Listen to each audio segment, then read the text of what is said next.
विश्वसनीयता, क्रेडिबिलिटी। उस चरवाहे लड़के की कहानी हम सभी जानते हैं, जो भेड़िया आया चिल्लाता था। उस लड़के ने गांव वालों को परेशान करके मज़ा लेने की सोची और वह चिल्लाया, बचाओ बचाओ, भेड़िया आया।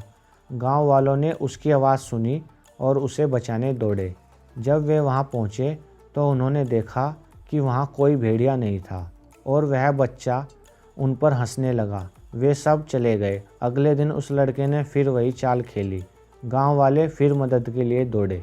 एक दिन वह लड़का जब भेड़ों को चरा रहा था तो उसने सचमुच एक भेड़िया देखा और मदद के लिए चिल्लाया। गांव वालों ने उस लड़के की आवाज़ तो सुनी, मगर उसकी मदद के लिए कोई नहीं आया।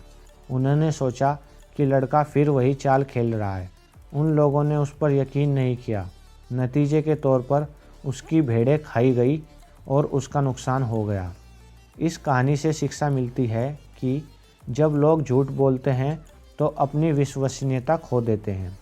एक बार जब वे अपनी विश्वसनीयता खो देते हैं तो सच बोलने पर भी कोई उनका विश्वास नहीं करता। एक अच्छे चरित्र का गुण है ईमानदारी। The quality of a good character is honesty. इन दो तरीक़ों से सच गलत ढंग से पेश किया जा सकता है, अधूरा सच बोलकर या अधूरी जानकारी देकर, बढ़ा चढ़ाकर बोलकर। आधे अधूरे और गलत ढंग से पेश किए गए सच से बचें। बिवेयर ऑफ हाफ ट्रूथ्स और मिसरिप्रेजेंटेशन ऑफ ट्रूथ्स। एक नाविक 3 साल से एक ही जहाज़ पर काम कर रहा था। एक रात वह नशे में धुत हो गया। ऐसा पहली बार हुआ था। कैप्टन ने इस घटना को रजिस्टर में इस तरह दर्ज किया, नाविक आज रात नशे में धुत था। नाविक ने यह बात पढ़ ली। वह जानता था इस एक वाक्य से उसकी नौकरी पर असर पड़ेगा, इसलिए वह कैप्टन के पास गया, माफ़ी मांगी और कैप्टन से कहा कि उसने जो कुछ भी लिखा है उसमें यह भी जोड़ दें कि ऐसा 3 साल में पहली बार हुआ है, क्योंकि यह पूरी सच्चाई यही है। कैप्टन ने मना कर दिया और कहा, मैंने जो कुछ भी रजिस्टर में दर्ज किया है वह असली सच है। अगले दिन रजिस्टर भरने की बारी नाविक की थी। उसने लिखा, आज की रात कैप्टन ने शराब नहीं पी। कैप्टन ने इसे पढ़ा और नाविक से कहा कि इस वाक्य को वह या तो बदल दे अथवा पूरी बात लिखने के लिए आगे कुछ और लिखें, क्योंकि जो लिखा गया था उससे जाहिर होता था कि कैप्टन हर रात शराब पीता था। नाविक ने कैप्टन से कहा कि उसने जो कुछ भी रजिस्टर में लिखा है वही सच है। दोनों बातें सही थी, लेकिन दोनों से जो संदेश मिलता है वह एकदम भटकाने वाला है और उसमें सच्चाई की झलक नहीं है। बढ़ा चढ़ाकर कहना। सच को बढ़ा चढ़ाकर कहने से 2 बातें होती हैं। इससे हमारी बात का असर कम होता है और हमारी विश्वसनीयता घटती है। यह एक लत की तरह है, यह एक आदत बन जाती है। कुछ लोग बात को बढ़ाए चढ़ाए बिना सच कह ही नहीं पाते। निष्कपट बने। निष्कपट होना मन की एक भावना है। इसका सबूत देना मुश्किल है। मन में कोई कपट रखे बिना दूसरों की मदद करने की भावना हमें अपना लक्ष्य हासिल करने में मदद देती है। दिखावे से दूर रहें। मुसीबत में पड़े किसी दोस्त से यह पूछना काफ़ी अखरता है कि मेरे लायक कोई काम हो तो बताओ, क्योंकि ऐसा मदद करने के मकसद से नहीं बल्कि दिखावे के लिए कहा जाता है। अगर हम सचमुच मदद करना चाहते हैं तो करने लायक कोई उचित काम सोचिए और कीजिए। बहुत से लोग अपने स्वार्थ को छिपाने के लिए इंसानियत का नकाब लगा लेते हैं, ताकि जब कभी उन्हें तकलीफ़ हो तो वे बदले में हक जताते हुए सहायता मांग सकें। झूठी और बेकार की नाटकबाजी से दूर रहें। चेतावनी। निष्कपटता सही फैसले का मापदंड नहीं है। कोई ईमानदार होते हुए भी गलत हो सकता है। शब्दों से अधिक काम बोलते हैं। Action speak louder than words. किसको है प्यार सबसे ज़्यादा? जब नन्हा जॉन कहता है, मैं तुमसे प्यार करता हूँ माँ, फिर अपने भी काम को छोड़कर वो टोपी उछालता हुआ बगीचे में झूलने चला जाता है और छोड़ जाता है माँ को पानी भरने और लकड़ियाँ लाने के लिए। जब रोजी नेल कहती है, मैं तुमसे प्यार करती हूँ माँ, इतना कि शब्दों में बयां करना मुश्किल है।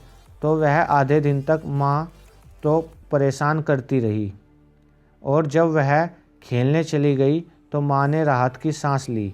मैं भी तुमसे प्यार करती हूँ माँ, इस बार फैन ने कहा। मैं कितनी खुश हूँ कि आज स्कूल बंद है, इसलिए मैं आज जी भरकर तुम्हारी मदद करूँगी।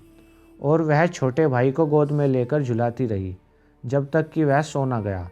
फिर उसने झाड़ू उठाई और फर्श साफ किया। वह पूरे दिन काम करती रही और खुश रही, उतनी ही खुशी और मददगार जितना कि एक बच्चा हो सकता है। हम तुम्हें प्यार करते हैं माँ, तीनों ने फिर कहा और सोने के लिए चले गए। आपकी समझ में उस माँ की क्या राय थी? किसको है प्यार सबसे ज़्यादा उससे? ईमानदारी बनाए रखें।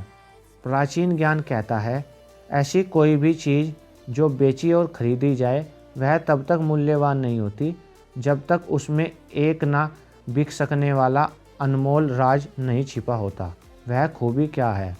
वह अनमोल खूबी जो हर उत्पाद में होती है, उसके बनाने वाले की विश्वसनीयता, ईमानदारी और उसकी प्रतिष्ठा। वैसे यह कोई राज नहीं है, लेकिन अनमोल ज़रूर है। ईमानदारी का एक और पहलू है जिस पर सवाल लग सकता है। Here is another side to integrity questionable. 3 अधिकारी इस बात पर झगड़ रहे थे कि खाने का बिल कौन देगा। एक ने कहा मैं दूंगा क्योंकि मुझे टैक्स में छूट मिल सकती है। दूसरे ने कहा मुझे देने दो क्योंकि मुझे कंपनी से मिल जाता है। तीसरे ने कहा पैसा मैं दूंगा क्योंकि अगले हफ्ते में दिवालिया होने का घोषणा करने जा रहा हूँ। 19वां कदम, विनम्र बने। Step 19, practice humility. विनम्रता के बिना आत्मविश्वास अहंकार बन जाता है। विनम्रता सारी खूबियों की बुनियाद है। यह आदमी की महानता को दर्शाती है। विनम्रता का अर्थ अपनी प्रतिष्ठा घटाकर कद को छोटा करना नहीं है। सच्ची विनम्रता लोगों को आकर्षित करती है, लेकिन बनावटी विनम्रता दूसरों को हमसे परे धकेलती है। बहुत साल पहले एक घुड़सवार ने कुछ सैनिकों को देखा जो एक लकड़ी का गट्ठा उठाने की असफल कोशिश कर रहे थे। उस समय उनका नायक भी वहीं खड़ा था। घुड़सवार ने नायक से पूछा कि वह उनकी मदद क्यों नहीं करता। नायक ने जवाब दिया, मैं इनका नायक हूँ और मेरा काम इनको आदेश देना है। घुड़सवार अपने घोड़े से उतरकर उन सैनिकों के पास गया और उसने उस गट्ठे को उठाने में मदद की। उसकी मदद से वह गट्ठा उठा दिया गया। घुड़सवार चुपचाप अपने घोड़े पर सवार होकर चला गया और उस नायक से बोला, अगली बार जब तुम्हारे आदमियों को सहायता की ज़रूरत पड़े तो तुम अपने कमांडर इन चीफ को बुलवा लेना। जब वह घुड़सवार चला गया तो नायक और सिपाहियों को पता चला कि वह घुड़सवार और कोई नहीं बल्कि जॉर्ज वाशिंगटन थे। संदेश बिल्कुल साफ है, सफलता और विनम्रता हाथ में हाथ डाले चलती है।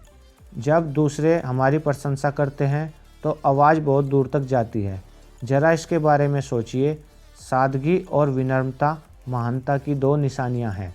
20वां कदम, दूसरों को समझने और ख्याल रखने वाला बने। Step 20, be understanding and caring. रिश्ते निभाने में हम सभी से गलतियां होती हैं। कभी कभी हम दूसरों की ज़रूरतों के प्रति असंवेदनशील हो जाते हैं, खासकर उनके प्रति जो हमारे बहुत करीबी हैं। फिर इससे मायूसी और नाराज़गी पैदा होती हैं। मायूसी से बचने के लिए आपसी समझदारी ज़रूरी है।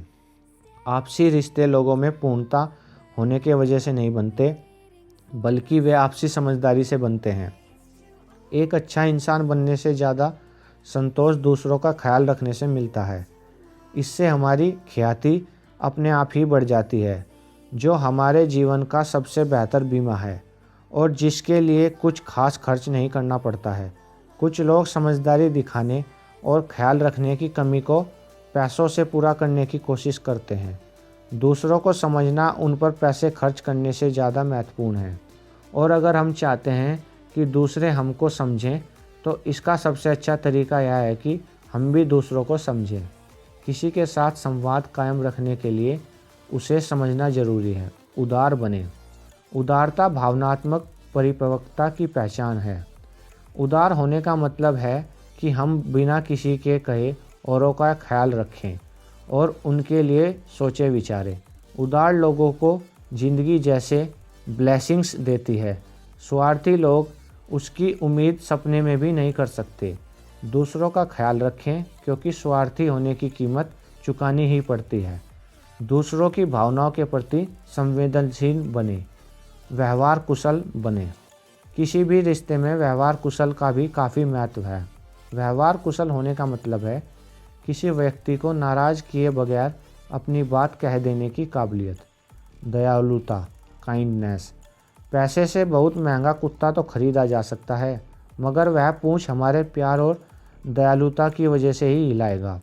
दया का भाव जल्दी से जल्दी दिखाना चाहिए, क्योंकि ऐसा करने में कब देर हो जाए कुछ कहा नहीं जा सकता। दयालुता एक ऐसी भाषा है जिसे बहरे सुन सकते हैं और अंधे देख सकते हैं।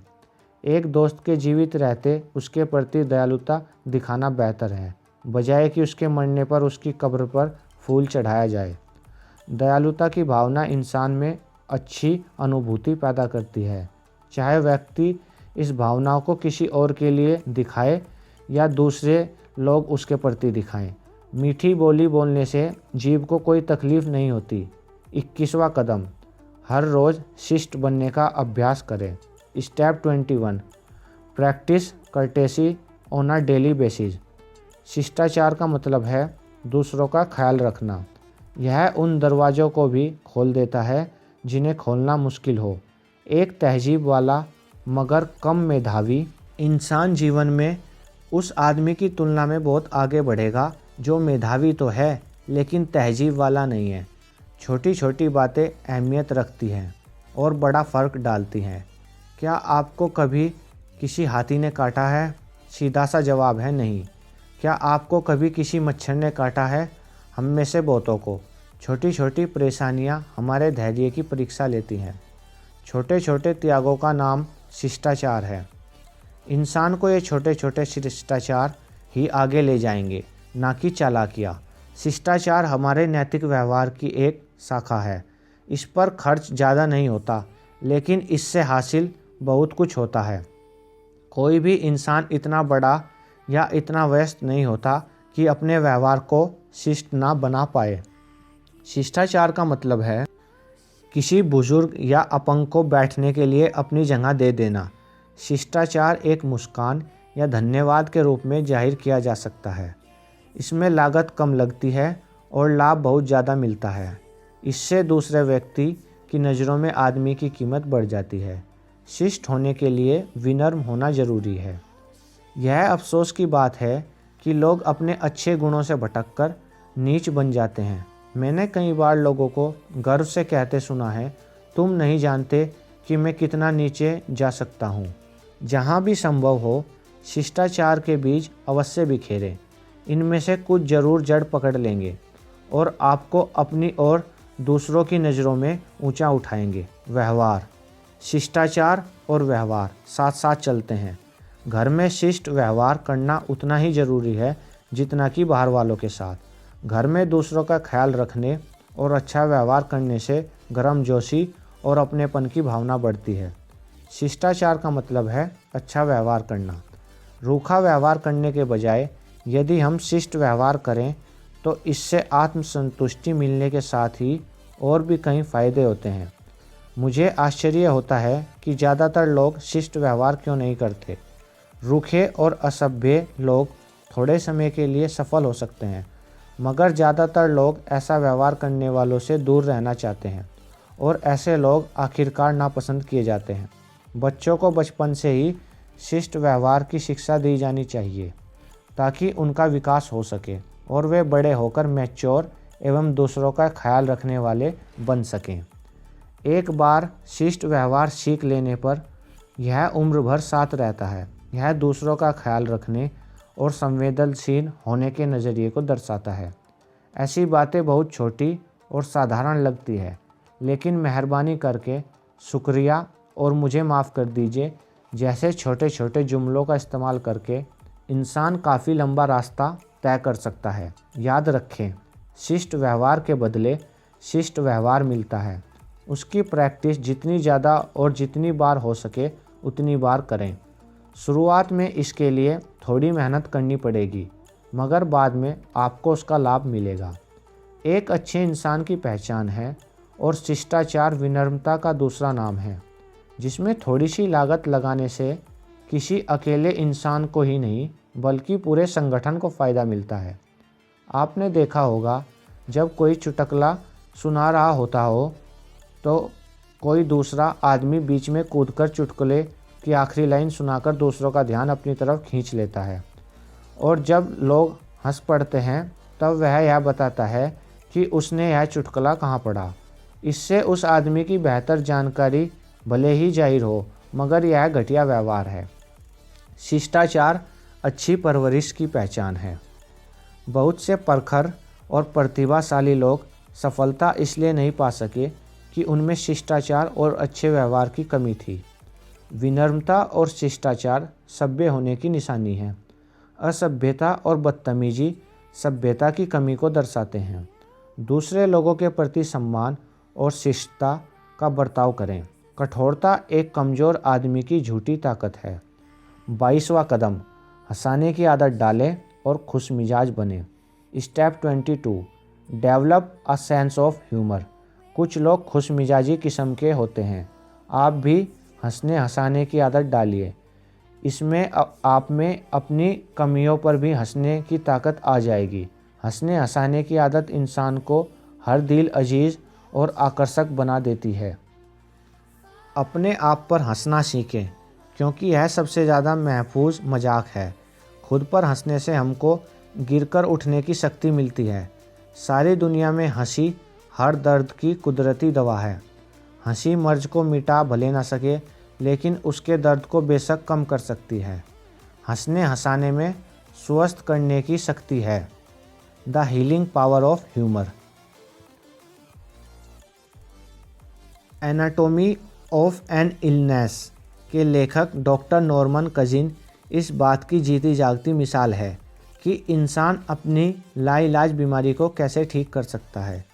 उनके बचने की आशा के ना के बराबर थी, लेकिन कजिन यह साबित करना चाहते थे कि अगर मन की शक्ति चीज़ों पर असर डालती है तो वह इसे साबित कर दिखाएंगे। उन्होंने सोचा कि अगर बुरे ख्याल शरीर को नुकसान पहुंचाने वाले रसायन पैदा कर सकते हैं तो इसका उल्टा भी सच होना चाहिए। अच्छे भाव जैसे खुशमिजाजी और हंसना शरीर में फ़ायदे पहुंचाने वाले केमिकलों को पैदा करेंगे। वे अस्पताल छोड़कर होटल के एक कमरे में चले गए और वहां उन्होंने बहुत सारी हंसी मजाक वाली फिल्में देखनी शुरू की।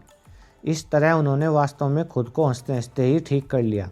बेशक दवाइयाँ ज़रूरी हो, मगर मरीज को जीने की इच्छा शक्ति अगर ज़्यादा नहीं तो उतनी ही ज़रूरी है। एक फनी बोन जीवन रक्षक भी हो सकती है और साथ ही जीवन की मुश्किलों का सामना करना थोड़ा आसान कर देती है। 23वां कदम, दूसरों का मजाक ना उड़ाएं और ना ही उन्हें नीचा दिखाएं। Step 23, don't be sarcastic and put others down. घटिया किस्म के हंसी मजाक में ताने कसने, दूसरों को नीचा दिखाने और दूसरों को तकलीफ़ पहुंचाने वाली बातें शामिल होती हैं। जिस मजाक में दूसरों पर कसे जाने वाले ताने शामिल हो वह घटिया किस्म का मजाक होता है। किसी चोट पहुंचाने वाले को माफ़ करना अपमान करने वाले को माफ़ करने से ज़्यादा आसान होता है। जब किसी को शर्मिंदा होना पड़े, जब कोई दिल में दुख लेकर जाए, जब किसी महान चीज़ को छोटा बना दिया जाए, जब किसी की कमज़ोरी हंसी का कारण बने, जब किसी चीज़ को मज़ेदार बनाने के लिए बेअदबी की ज़रूरत पड़े, जब एक बच्चे को रुला दिया जाए, जब हर कोई हंसी में शामिल ना हो सके, तब वह एक घटिया जोक होता है। दूसरों को तकलीफ़ पहुंचाकर मज़ा हासिल करने वाले इंसान को हर चीज़ तब तक मजाक लगती है जब तक वह दूसरों पर बीतती है। आपने अक्सर देखा होगा कि मज़ा लेने के लिए लड़के मेंढकों को पत्थर मारते हैं। लड़कों का मज़ा मेंढकों की मौत बन जाता है। यह मेंढकों के लिए मज़े की बात नहीं है। हंसी का उपयोगी या ख़तरनाक होना इस बात पर निर्भर होता है कि हम किस व्यक्ति के साथ हंस रहे हैं या उस पर हंस रहे हैं। जब हंसी का मकसद दूसरों का मजाक या हंसी उड़ाना हो जाए तब वह ना तो मासूम होती है ना ही अच्छा प्रभाव छोड़ती है। दूसरों की भावनाओं को चोट पहुंचाना क्रूरता की निशानी है। कुछ लोगों को दूसरों को नीचा दिखाने में मज़ा आता है। ताने देने की आदत लोगों को हमसे दूर करती है। दूसरों को तकलीफ पहुंचने के खतरे से बचने के लिए कटाक्ष भरे मजाकों से बचें।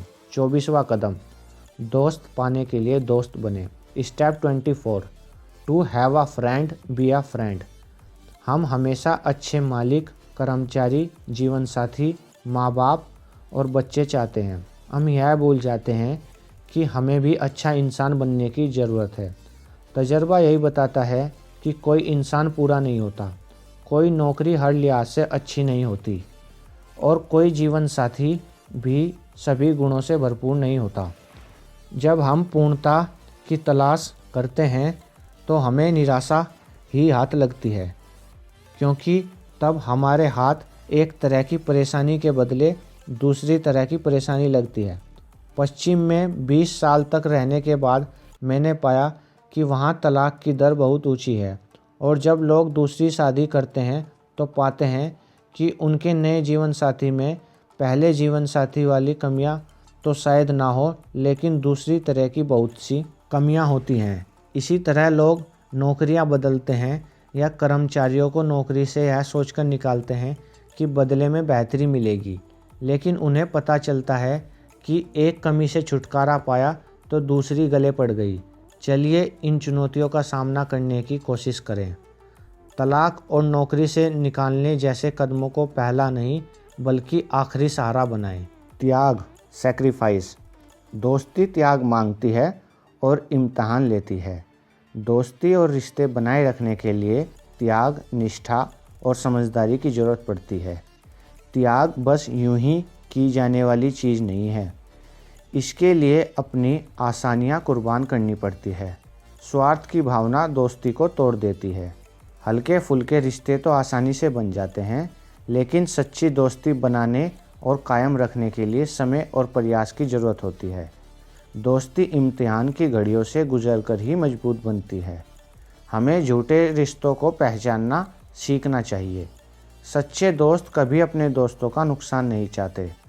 सच्ची दोस्ती जितना लेती है उससे ज़्यादा देती है और परेशानियों में भी मजबूती से टिकी रहती है। सुख के साथी। एक सुख का साथी उस बैंकर की तरह होता है जो आसमान साफ होने पर तो छाता उधार देता है, लेकिन बारिश होते ही उसे वापस ले लेता है। दो लोग जंगल के रास्ते जा रहे थे, तभी उन्हें एक भालू मिला।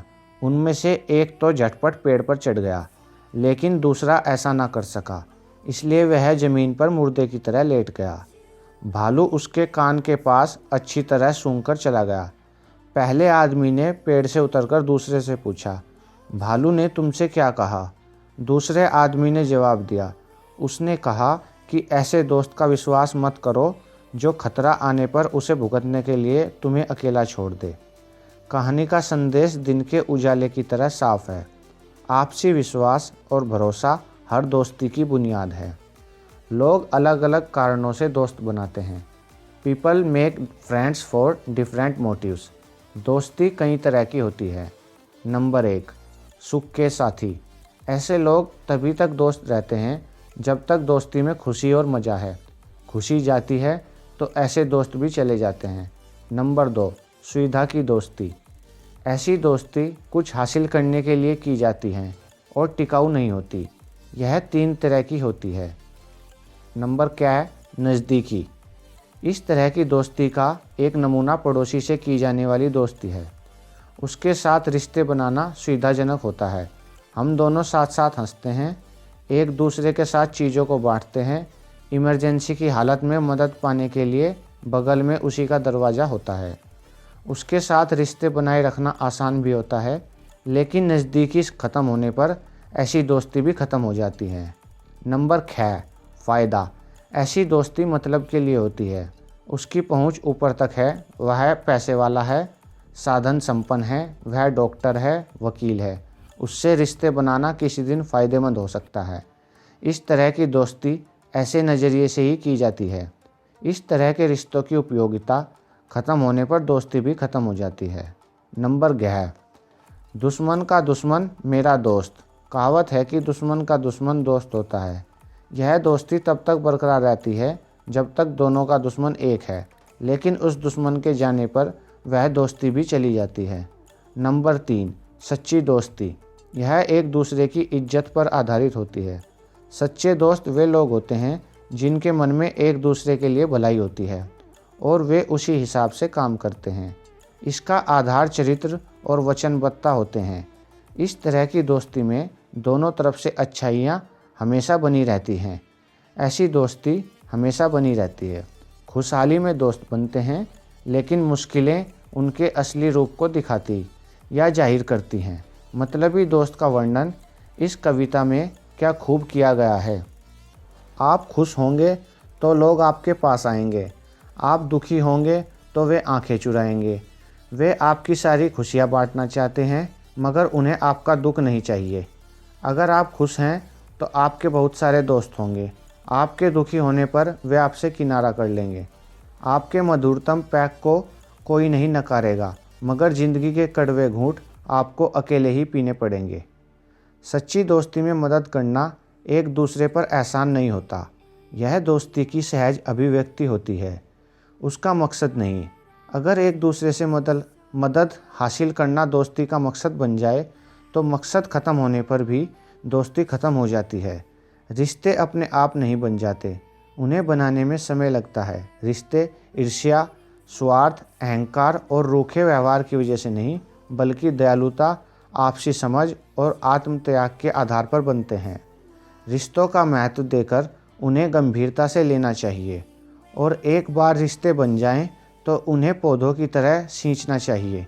कोई भी पूर्ण नहीं होता, संपूर्णता की तलाश करने में निराशा ही हाथ लगती है।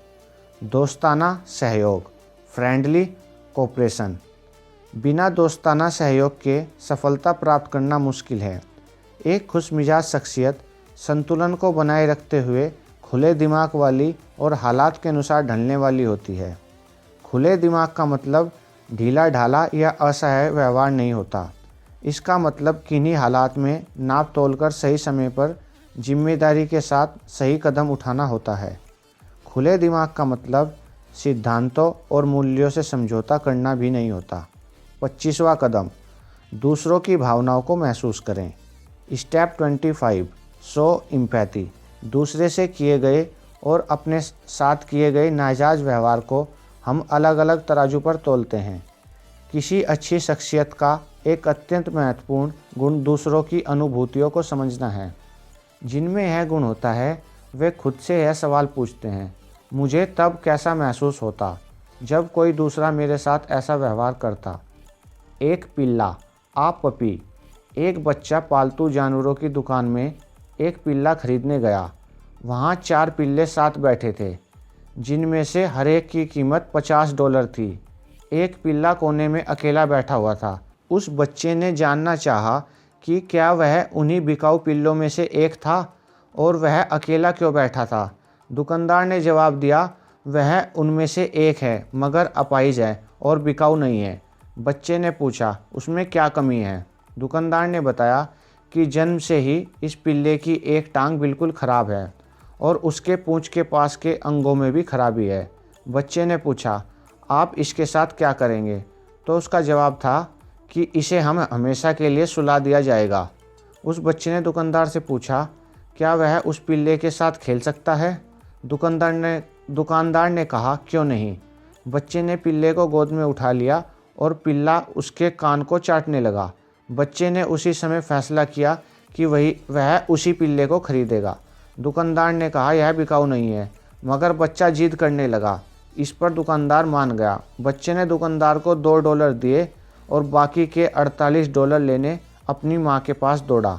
अभी वह दरवाजे तक ही पहुँचा था कि दुकानदार ने ज़ोर से कहा, मुझे समझ में नहीं आता कि तुम इस पिल्ले के लिए इतने डॉलर क्यों खर्च कर रहे हो, जबकि तुम इतने ही डॉलर में एक अच्छा पिल्ला खरीद सकते हो।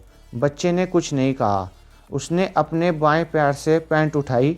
उस पाँव में उसने ब्रेस पहन रखी थी। दुकानदार ने कहा, मैं समझ गया, तुम इस पिल्ले को ले जा सकते हो। इसी को दूसरों की भावना समझना कहते हैं। हमदर्द बने। जब आप दुख बांटते हैं तो यह कम हो जाता है, जब आप सुख बांटते हैं तो यह बढ़ जाता है। सहानुभूति और समानुभूति में क्या अंतर है? What is the difference between sympathy and empathy? सहानुभूति का मतलब है मैं समझता हूँ तुम्हें कैसा महसूस हो रहा है। समानुभूति का मतलब है तुम्हें जो महसूस होता है वह मुझे भी महसूस होता है। ये दोनों ही मन की ज़रूरी भावनाएं हैं। इन दोनों में से दूसरों के भावों को महसूस करना ज़्यादा महत्वपूर्ण है। जब हम अपने ग्राहकों, मालिकों, कर्मचारियों और परिवार के लोगों के मनोभावों को खुद भी महसूस करते हैं तो हमारे रिश्ते कैसे हो जाते हैं? वे और अच्छे हो जाते हैं। इससे आपसी समझबूझ, निष्ठा, मन की शांति और उत्पादकता में बढ़ोतरी होती है। आप किसी व्यक्ति, समाज या देश के चरित्र की पहचान कैसे करते हैं? यह बहुत आसान है। सिर्फ यह देखिए कि व्यक्ति या समाज इन 3 तरह के लोगों से किस तरह पेश आता है: अपाहिज, बुजुर्ग, अपने महतात या जूनियर। सिर्फ इन 3 तरह के लोगों से ही क्यों? क्योंकि ये लोग अपने अधिकारों के लिए बराबरी में खड़े नहीं हो पाते। एक अच्छा इंसान बने, बी अ बेटर पर्सन। प्रतिज्ञा करें कि आप छोटों के साथ नरमी से, बड़ों के साथ करुणा से, संघर्ष करने वालों के साथ हमदर्दी से और कमज़ोर व गलती करने वालों के साथ सहनशीलता से पेश आने की। क्योंकि हम अपने जीवन में कभी ना कभी इनमें से किसी न किसी स्थिति से गुजरते ज़रूर हैं। Thank you.